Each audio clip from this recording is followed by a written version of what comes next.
Hello and welcome on into BrownsCast. Pre-game, or no, we're post-game now, unfortunately. Week 4. I'm your host, Taylor Jedrzak. I'm here with Matt Milner again for the recaps, as always. I'm Yeah, sad. Aren't you sad, Jed? I'm just flat out just miserable right now. Like just the, watching the this team. the Browns do have a way about that, don't they? Somehow, some way, it always happens. Yeah. The unfortunate part is like other years where it'd be like, oh well, it was this week, but we did everything else well, so maybe we'll get it all right at some point. I think through 4 weeks, the most frustrating part is that we've not learned what anything looking good looks like. We'll have the offense for a couple drives and then they'll go dormant. We'll have the defense for a couple drives and then they'll give up 70 yards on the ground in 2 possessions. Like, there's no consistency. There's nothing. And this has been my big pet peeve of the day that I've word vomited at anyone that would listen. The most frustrating part of this team right now is that, unlike past years where there was something that you could look at and say, hey, we're doing this well, this team has done nothing through 4 weeks that you can hang your hat on and say, you know what, at least we've got this.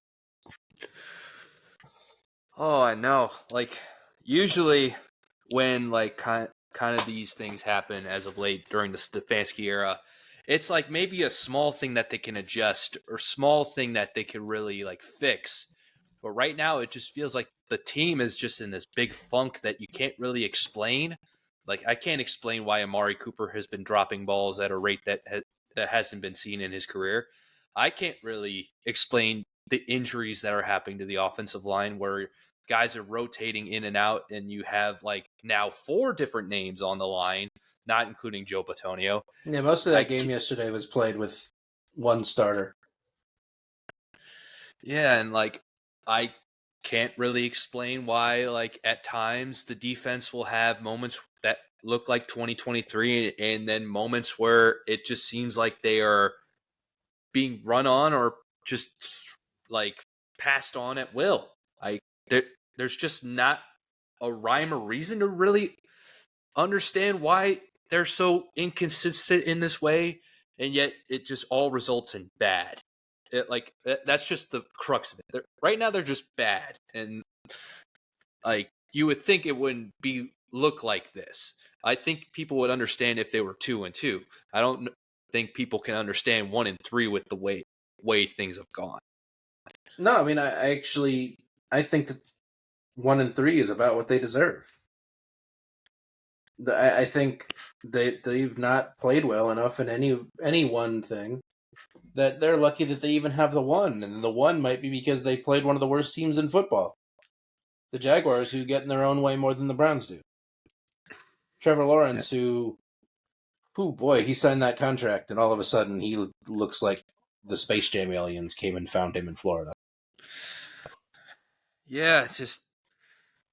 But yeah, you're right. Like the way they've played, the way they've squandered chances, the way they've just kind of just shot themselves in the foot repeatedly. Like 1-3 is the record they kind of deserve. I hate to say it, but it's true. There's no way around it because like they squandered 2 games that they could have won if they just made 1 or 2 plays at crucial times. Like yeah, like it wouldn't be the prettiest wins you'd ever seen, but really it comes down to 2 or 3 plays that they just did not make at the right times. They're a handful of plays from being 3-1, and they've played the easiest part of their schedule. I think they probably play one of the toughest schedules going forward in the league. I'm gonna pull that up real quick. I got to imagine it's close. They have the 7th hardest schedule the rest of the way. Great. Yeah, hardest in the division by a long shot. So, The rest of the division, the Bengals are 24th, the Steelers are 23rd, and the Ravens are 18th.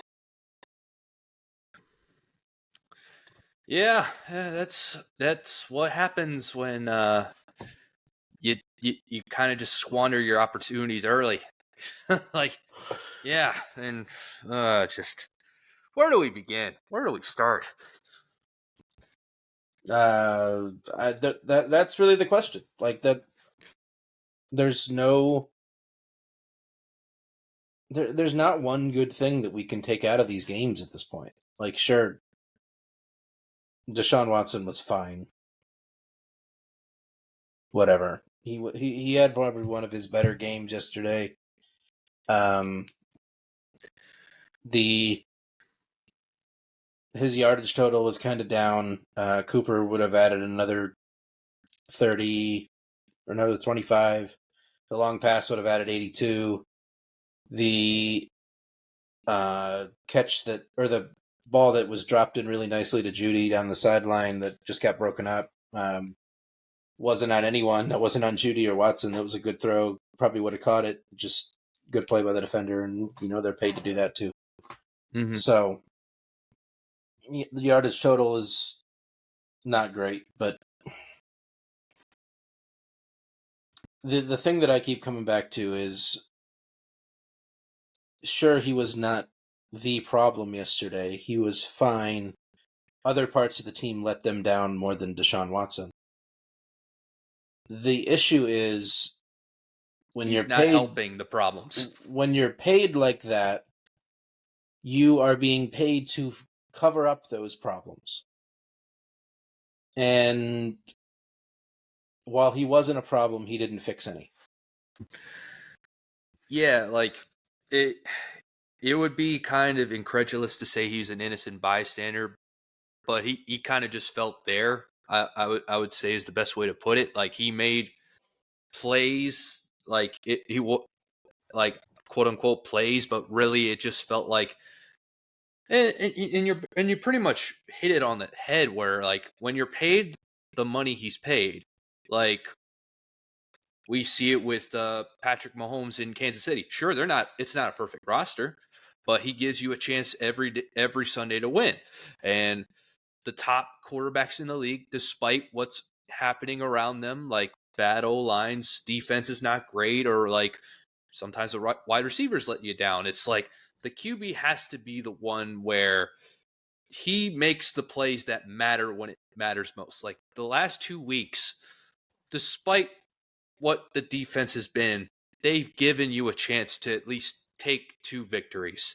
And in the last drives, he's fell short. And that's kind of where the money is made, so to speak. The money is where you put your mouth is in those last drives. And unfortunately, he's come up short. They had 3 fourth quarter possessions yesterday. 2 of them were down 10. Or 2 of them were down 4. One of them was down 10. Wait, no, they were all down 4.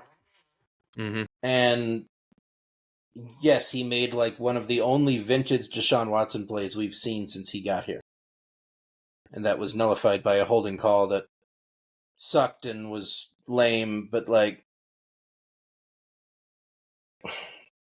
there were still 10 minutes to go in the game.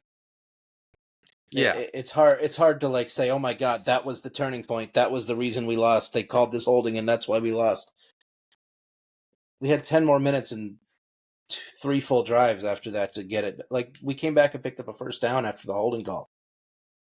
Like, it wasn't like the drive died because of that holding call.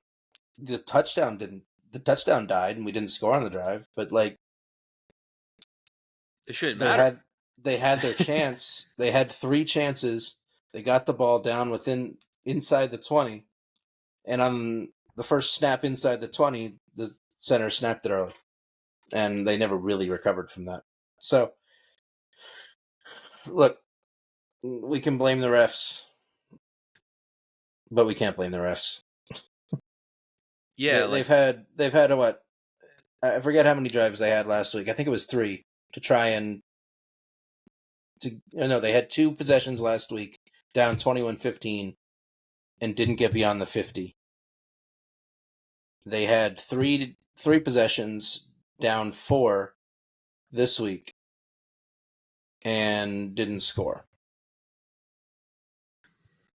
If you get a field goal on that first drive and go down 1, it gets a little easier. If Hopkins makes the extra point, you can get a field goal and tie the game anyway, but Hopkins is a different issue. He did that a few times last year.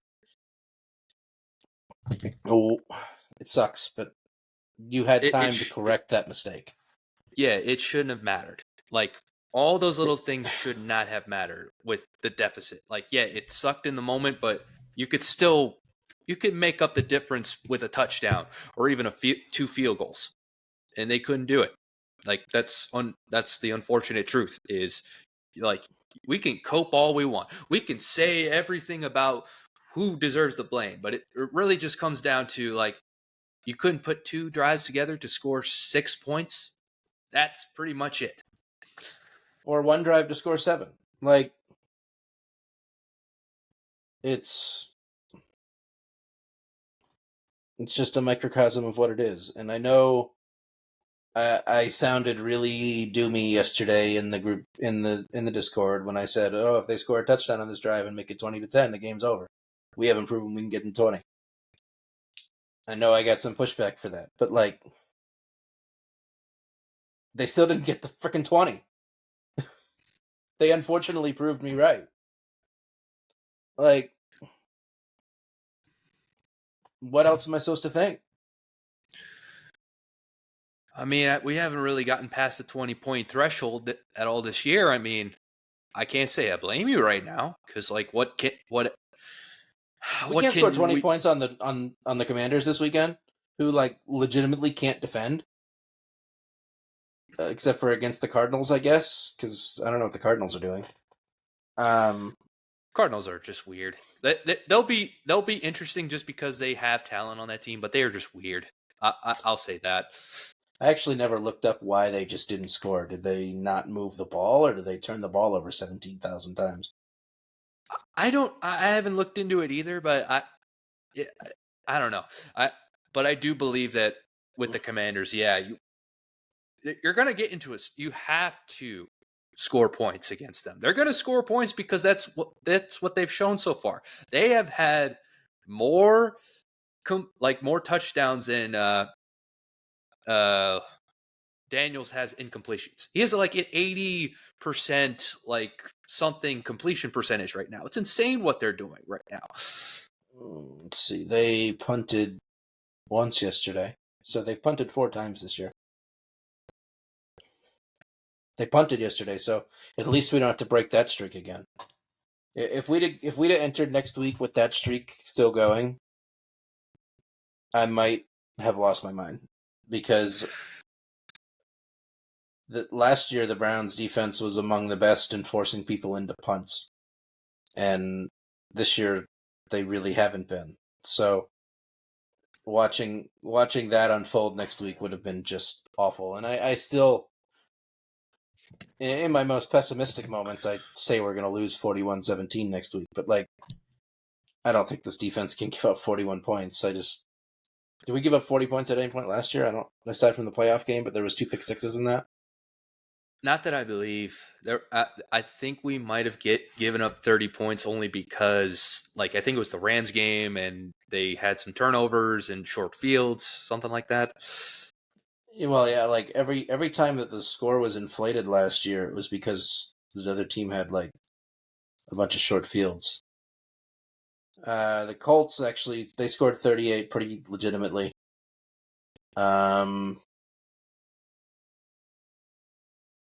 The Rams scored 36. I think they got there pretty legitimately. I think Kuka had a bunch of long catches. Mm-hmm. But other than that, it was mostly confined to the 20s, if even that. So Bengals scored 31 in the last week of the year, but that week didn't count. Throw that one out. But I don't know. The trends of what this defense is allowing, plus what the Commanders are doing, they don't equal out to good things right now. The Commanders are looking for short routes to keep Daniel's upright, and they've struggled with quarterbacks that can move, and he can move. And Yeah, and the recipe is there for something to go horribly wrong. And I don't want to believe that it's going to happen, because I believe that this defense can still regain a semblance of what it was.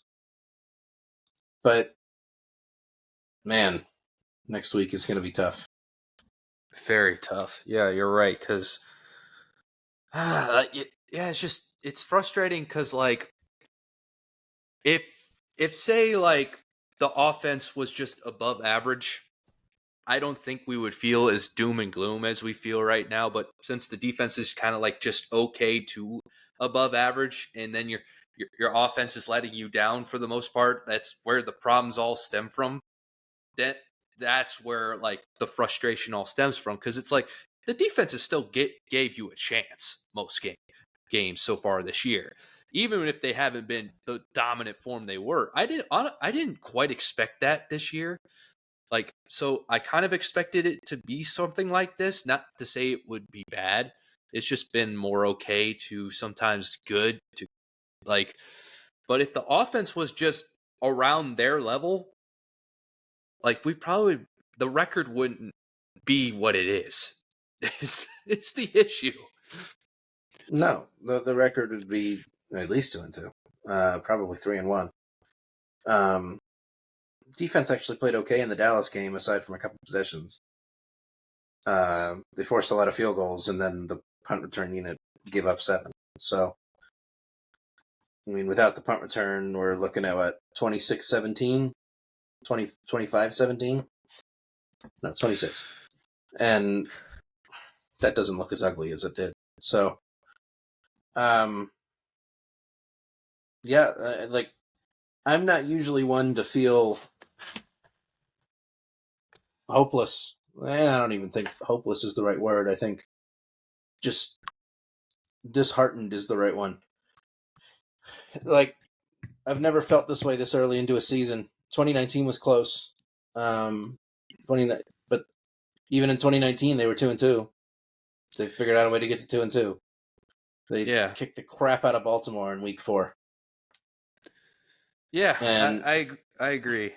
I'm not usually this flustered this early into a season, because I'm usually the type of person that doesn't let the first couple weeks, first month of the season really get to me.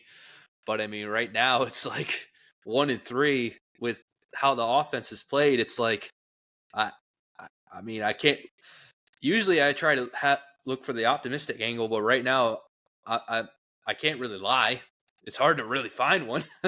yeah, I mean, that's kind of to my point earlier. Like, there's nothing to feel good about. So what optimism can there be? It's tough. So, I mean, hopefully it can only get better from here, but like, oof.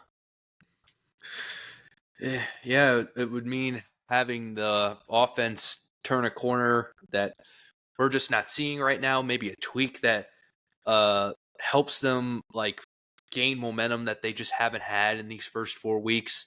Maybe just getting healthy in key spots like Njoku coming back, Nick Chubb on the horizon. Maybe that also helps get, like, at least gain some easy ways to gain offense that they're just not getting right now. Like, but it's just hard to see it when obviously Nick Chubb's still in the early stages of getting back. David Njoku, we don't exactly know if he'll be back this week. So and we're not sure. It's just kind of what it is. Yeah, I wish there was more positive things to take away from these things, but like, they've given us nothing. So why are we gonna invent reasons to be happy?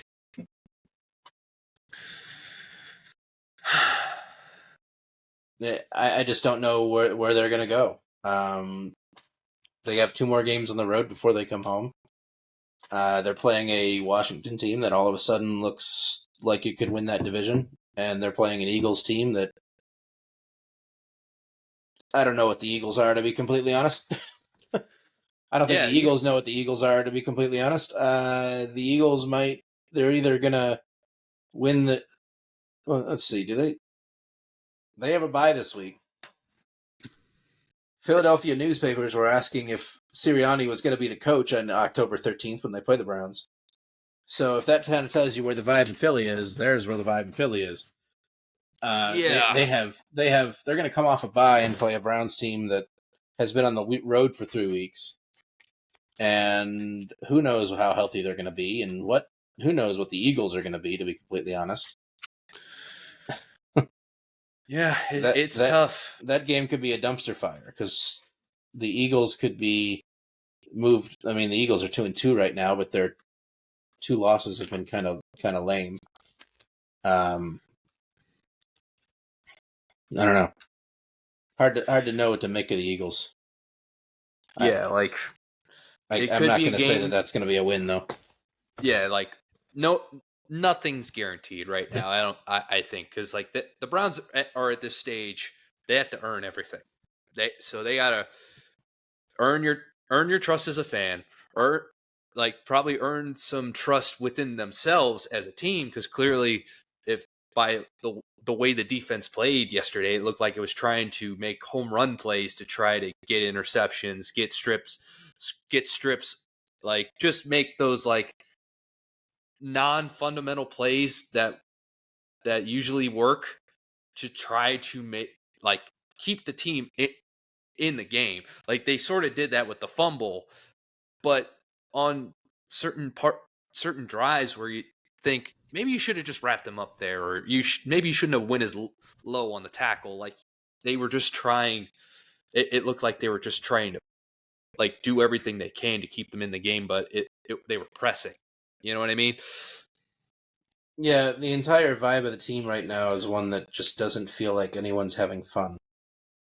Everyone has pressure on themselves to perform, and none of them are performing. So it just compounds itself on a weekly basis. Not, I mean, it's only gonna like if that's the case, it's only gonna get worse before it gets better. So, and getting better might not happen until next year if that is the case. Like the very real possibility of staring down 1-5 coming back home doesn't feel great. Yeah, Even 2-4 doesn't feel great yeah, because like that's in the magic number game of getting to 10 wins, otherwise you don't have a shot to make the playoffs in the AFC. yeah, it's tough. They have to go on a heater to really like. You have to go 9-4, I mean, and that's 6 games in your own division. I don't think you've done better than split those games in the last 2 years. And then like you have to win 6 of Washington, Philadelphia, Los Angeles, New Orleans, Denver, Kansas City, and Miami. The yeah. numbers aren't there. The odds are not there anymore. You threw away your win stacking games. I mean, yeah, it's like hard to really. I mean, yeah, it's just. I mean, we're trying, guys. I hate to quote Gertz, but we're trying here, man. Yeah, like you don't want to say the season's over, but like mathematically, the odds are real low. Yeah, I think what was the graphic on the broadcast? Like, your chances are below 20% right now, just as it is. Like, obviously, that's not. Obviously, teams have been able to dig themselves out of crazier situations before. It's been done before. Like, but obviously, your chances are not really great as of right now, and they haven't shown that this isn't really just like some weird stuff happening. It's more of like it feels like at least right now this is who they are, and they got to break out of it. The question is whether or not they can. So I don't know. I mean, we've seen teams come back from the dead in the last few years. The the Bengals are 1-3 last year. They won 4 straight. But they usually do that. the Bills were 6-6 last year. They won 5 straight. Yeah. Like, just going through the schedule here, the Texans were 3-4. They went 7-3 the rest of the way, and that was including a loss to the Browns. Like, it just happens. Eagles were 10-1. They finished 11-6. Like, these things flip all the time. Teams flip who they are all the time. Things just start going wrong. But, man, things have to change pretty quickly. Yeah. Like, you're right. It's just there's only so much that we can say. It's really on the players, the coaching staff, to really bunker down, figure out what's going on. Maybe have a team meeting amongst themselves, clear the air, figure out what needs to be said so they can get on with the season to try to salvage this. Because obviously this is not what they wanted. This is not something that they probably had it expected in the building. Like, they just need to figure out something that is causing these issues. I wish there was one thing. I wish there was 2 things. I wish there was 3 things. The problem is there's more than that. So, I don't know. It's not good. Not saying it can't get better, but I feel like the alternative is more likely than that. At least to this point, you're right. But like we said, doesn't mean it can't change. Weirder things have happened. This is the NFL. Like, sometimes slow starts turn into great turnarounds. But right now they got to prove it. That's what we got to put on their lap. And they probably understand that more than anybody. Like, us talking doesn't really give them the light bulb moment that we want to manifest. They probably understand it more than anything, reviewing the tape today and reviewing the tape of the last couple weeks, honestly. Yeah. I mean, maybe we'll get some good injury news this week. I would certainly not expect Nick Chubb to play this week. Maybe when Nick Chubb and Nyheim Hines play, things could be different. I really don't know what Nyheim Hines is going to be. Dude nearly had his leg smashed off by a jet ski. The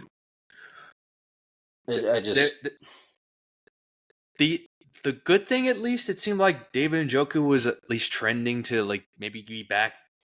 So maybe this week, this is when he'll be back. So there's at least some positive to maybe come out of this, where him being back will create some explosives that this team is lacking right now.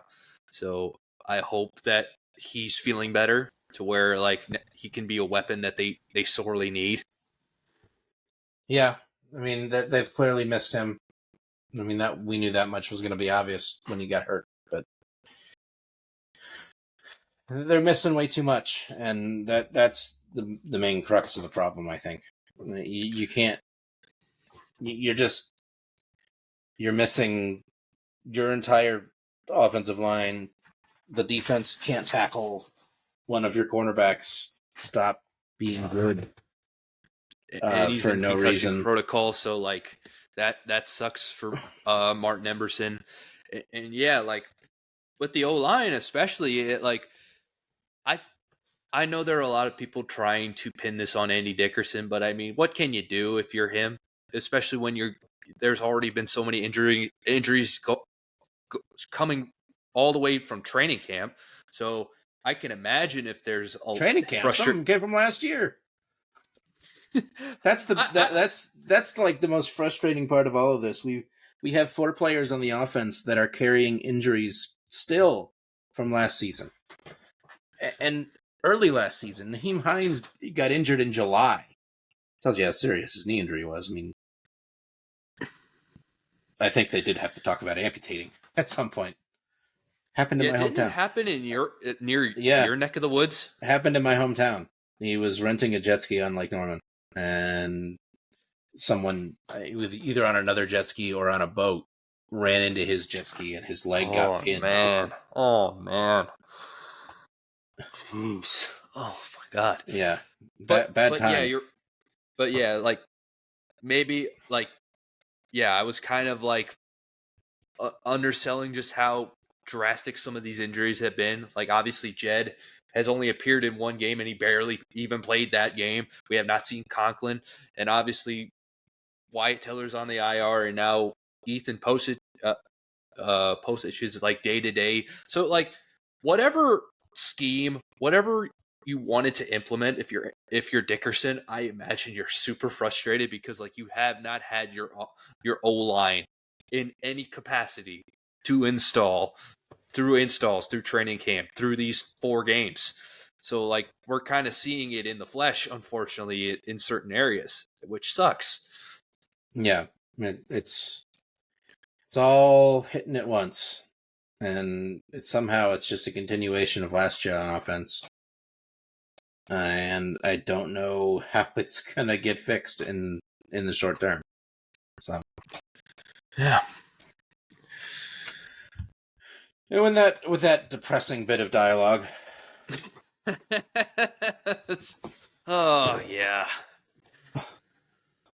we will be back on Thursday with I would say a less melancholy breakdown, but yeah, it unless news comes out that makes us not melancholy, I think until they win, the vibes are going to be pretty crap. So I Well, don't know. I I don't mean, have if much you else to add. Do you? not really, Guardians play on Saturday, so if you're in need of a distraction, baseball playoffs are happening. Like right now, as we record, the Mets are playing Atlanta. They are in the heat of trying to secure their playoff spots. So I have my distraction for the week. So I don't even have I don't have much of a distraction. Guardians don't play, and I'm not going to watch random baseball. hey, it's there if you need it. Random baseball is always there. But okay, well, we will be back on Thursday. We'll be joined by Gerbs. We will go over everyone's horrible week of picks, and we'll go from there. Can't wait. Until then, go Browns. Go Browns. Question mark. Big question mark.